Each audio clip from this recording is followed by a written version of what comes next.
Hello, my name is Marina Daggerpunt, and this is my speech on how much do you spend on fruits and veggies.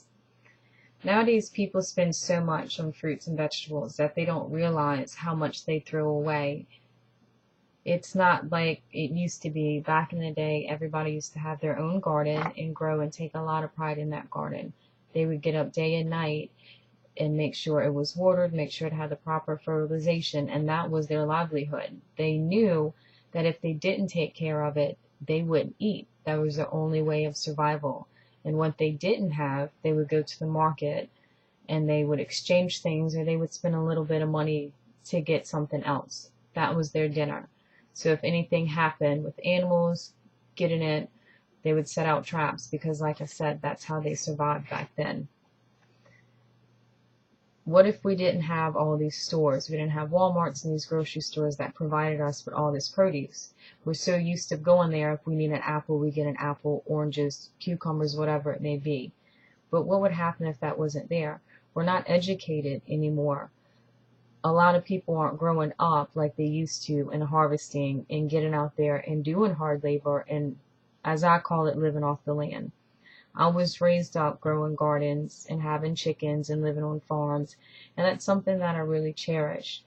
Every year I make a small garden. We have tomatoes and corn, and my father does, the rest of my family does. So it means a lot much more coming from you than it does just going out there and spending $1 on something that comes from China and Mexico. Also, I have a lot of herbs, and that helps when I come to cook. If people would start their own gardens, they would help the environment. One, it's a lot of eco-friendly. By doing it ourselves, it helps the environment, and that's something we really need now. Two, it would give them knowledge on how to survive and stop being so used to going to a quick market and getting what they need. They would cherish it a lot more, and they can raise their family to grow up off the land like God intended.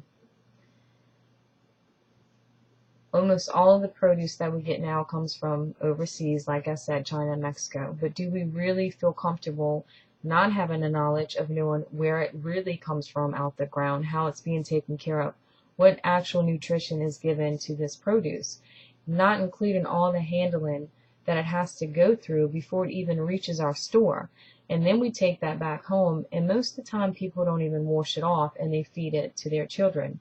Now you tell me as a mom, that doesn't make me feel safe at all, knowing that something that didn't come from my backyard or from my family, I'm about to eat.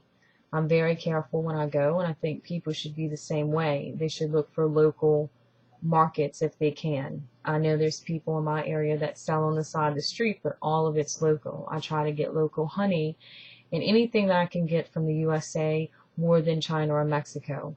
Ultimately, if we keep buying these produce from overseas, we're not going to have any money with our own. It's bad enough that the economy is dropping so much right now that everything that we have is coming, and not just produce, pretty much oil and everything else. We're so dependent on other countries than our own. We need to vitalize America and have it like it used to be. If another Great Depression comes, sadly enough, I do know people will go crazy. They don't know how to live. They don't know how to work hard. They don't know what to do if it's not given to them or if it's not accessible to them up the road or down the street. They need to know this is how you work it. This is what you do. This is how we live.